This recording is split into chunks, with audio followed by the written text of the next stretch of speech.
Hello everyone, welcome back to the channel audit and tax discussion. जैसा कि पिछले video पे हमने कवर किया था, ब्रीफली समझा था अबाउट दी ऑडिट एंड जो रोल ऑफ ऑडिटर। ठीक है, तो आज हम वही समझेंगे कि अपॉइंटमेंट ऑफ ऑडिटर की जो ऑडिटर है, जो ऑडिट करता है financial statement of the company, उसका अपॉइंटमेंट कैसे होता है। तो उससे पहले हमको ना दो वर्ड समझना पड़ेगा, that is AGM and EGM, क्योंकि इस डिस्कशन पे वो दो वर्ड आएंगे। तो हम पहले उसको समझते हैं। तो देखो, एजीएम क्या होता है? AGM is the annual general meeting, right. AGM होता है एनुअल जनरल मीटिंग। ये मीटिंग होता है ऑफ द शेयर होल्डर्स, जो ओनर ऑफ द कंपनीज होते हैं ना, उनका मीटिंग होता है। ठीक है, और इट इज़ मैंडेटरी कि हर साल एवरी ईयर एजीएम कंडक्ट होना चाहिए। और इस पे जो मैटर्स जो डिस्कशन होता है वो होता है about the performance of the company, right, about the performance of the company, या फिर आप बोल सकते हो डे टू डे एक्टिविटीज़ के बारे होता है, right, day to day activities. Next आप बोल सकते हो कि फ्यूचर ग्रोथ के बारे, ठीक है, फ्यूचर ग्रोथ, तो इसके बारे डिस्कशन होता है। और जो कंडक्ट कराता है ना, वो कराता है board of directors. Board of directors कौन होते हैं? जो मैनेज करते हैं कंपनीज़ के रेगुलेशंस को, जो मैनेज करते हैं कंपनीज़ के डे टू डे अफेयर्स को, राइट। नेक्स्ट है ईजीएम। देखो, एजीएम जो है ना, सेक्शन 96 पे कवर है और सेक्शन 100 पे। आप चाहे तो एक बार इसको रेफ़र कर सकते हैं, क्योंकि बहुत ये अलग से टॉपिक है, ठीक है, तो आप इसको देख सकते हो। तो हाँ, तो ईजीएम कवर्ड है आपका सेक्शन 100 पे। इसको कंडक्ट कराता है board of directors. Share holders, मतलब क्या, शेयर होल्डर्स भी कंडक्ट करा सकते हैं, share holders, board of directors भी कंडक्ट करा सकते हैं। एनसीएलटी जो अपना ट्राइब्यूनल है, ठीक है, जो इश्यूज़ देखता है इंडियन कंपनीज़ का, तो वो भी कंडक्ट करा सकते हैं। ठीक है, अब देखो, जो ईजीएम है ना, इसमें कोई टाइम पीरियड नहीं है, टाइम बाउंड नहीं है कि आपको इतना पीरियड में ईजीएम कंडक्ट कराना है। ठीक है, तो आप ये मतलब कभी भी कंडक्ट करा सकते हो। इस पे जो डिस्कशन होता है, जो मैटर्स पे जो डिस्कशन होता है, वो बेसिकली होता है क्रिटिकल इश्यूज़ पे होता है, राइट। जो भी क्रिटिकल इश्यूज़ है, जो भी मैटर्स है जो अनयूजुअल है, तो उसके ऊपर आपको डिस्कशन करना है, तो इसलिए ये मीटिंग कंडक्ट कराया जाता है, करेक्ट। होप आपको ये समझ में आया होगा। अभी हम बढ़ते हैं अपने टॉपिक की तरफ, देखते हैं। हाँ, देखो, पहले हम समझेंगे अदर देन दी गवर्नमेंट कंपनीज। अदर देन दी गवर्नमेंट मतलब क्या, नॉन गवर्नमेंट कंपनीज़ का पहले हम समझेंगे कि कैसे एक ऑडिटर अपॉइंट होता है।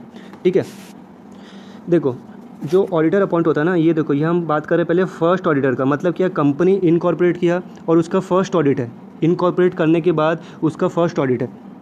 तो जो फर्स्ट ऑडिटर है वो अपॉइंट होगा by the board of directors.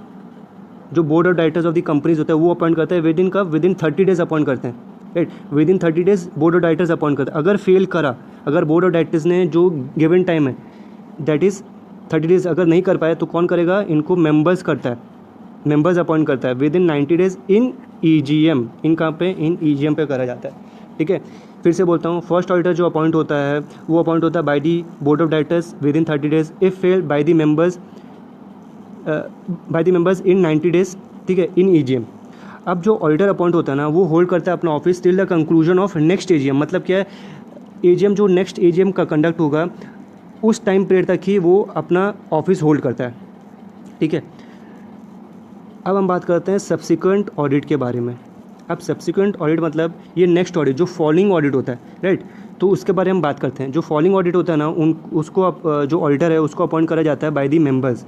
मतलब क्या होगा, जो ओनर ऑफ द कंपनी, जो ओनर ऑफ द कंपनीज है वो अपॉइंट करते हैं। ठीक है, इन ईजीएम,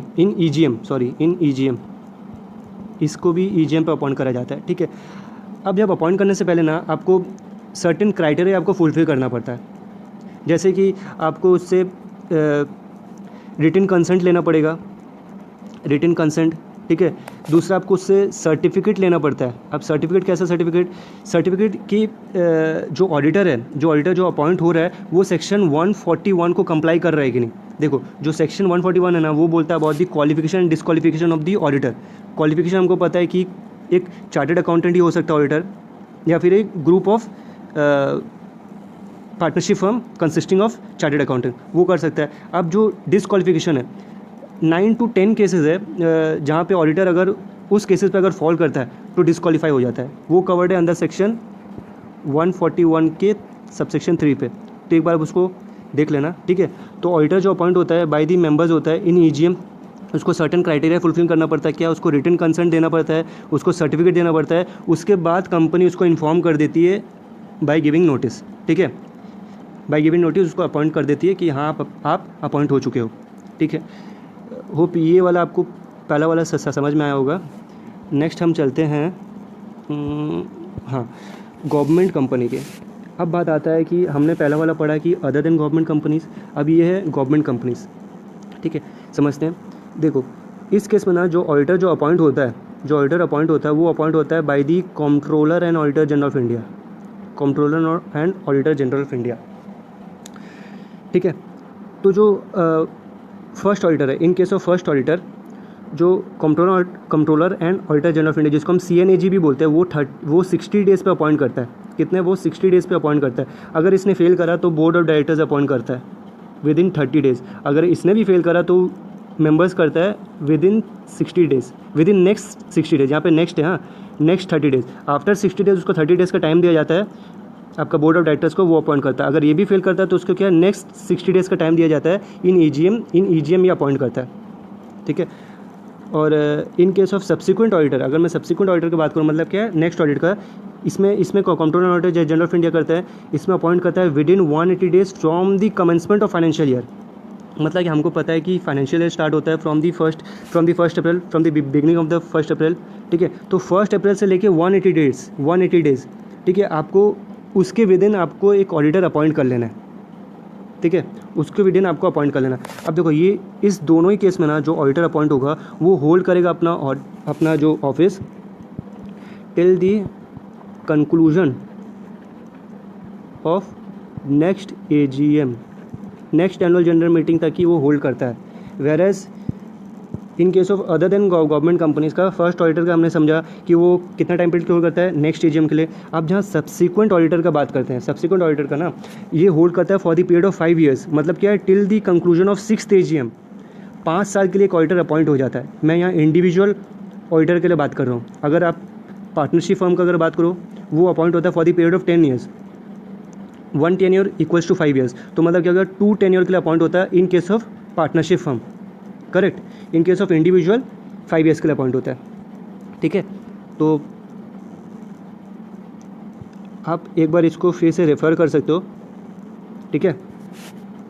तो जो इन केस ऑफ गवर्नमेंट कंपनीज़ है, ठीक है, फर्स्ट ऑडिटर जो अपॉइंट होता है वो कौन करता है, controller and auditor general of India, ठीक है। विद इन 60 डेज, अगर फेल करा तो बोर्ड करेगा विद इन 30 डेज़, मेंबर्स अगर फेल करा तो 60 डेज़ में इन EGM करता है मेंबर्स। और in case of subsequent controller auditor general of India करता है 180 डेज़ में from the financial year, from the commencement of the financial year, correct. और in case of government companies, in case of other than government company, first auditor करता है आपका board of directors करते हैं with in 30 days, fail करा तो members करेंगे within next 90 days in EGM। Whereas in subsequent audit member करते हैं, मतलब क्या ओनर करते हैं इन EGM, लेकिन आपको सर्टेन क्राइटेरिया फिल करना पड़ता है। ये इस केस में जो ऑडिटर जो अपॉइंट होगा वो होल्ड करेगा till the conclusion of 6th AGM तक होल्ड करेगा, करेक्ट। होप आपको ये छोटा सा डिस्कशन समझ में आया होगा, ठीक है। आप एक बार सेक्शन 141 रेफ़र कर लेना, ठीक है, आपको एक क्लैरिटी मिल जाएगा, ठीक है।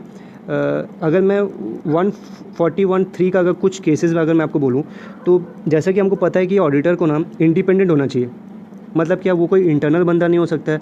तो मतलब क्या है, वन ऑफ द केसेस क्या है अंडर सेक्शन 141 सबसेक्शन 3 कि एक auditor shall not be an officer या फिर एम्प्लॉय ऑफ द कंपनी। जिस कंपनी पे जो ऑडिटर अपॉइंट हो रहा है उस कंपनी पे ना कि वो ऑफिसर होना चाहिए ना ही एम्प्लॉय होना चाहिए। दूसरा केस अगर मैं आपको बोलूँ तो ऑडिटर जो अपॉइंट हो रहा है, जिस कंपनी का ऑडिटर अपॉइंट हो रहा है उस कंपनी का ऑडिटर शेयर्स होल्ड नहीं करना चाहिए, सिक्योरिटीज़ कोई होल्ड नहीं करना चाहिए। अगर होल्ड करा तो डिस्क्वालीफाई हो जाएगा। तीसरा केस है सेक्शन 144, कुछ केसेस बोला गया जो ऑडिटर को कुछ वर्क बोला गया जो ऑडिटर को नहीं प्रोवाइड करना है, तो आप सेक्शन 144 भी दे सकते हो, ठीक है। तो ये इम्पॉर्टेंट टॉपिक है क्योंकि एग्ज़ाम पे बहुत बार आता है, ठीक है। होप ये आपको डिस्कशन समझ में आया होगा। फिर मिलते हैं with in next topic. Thank you.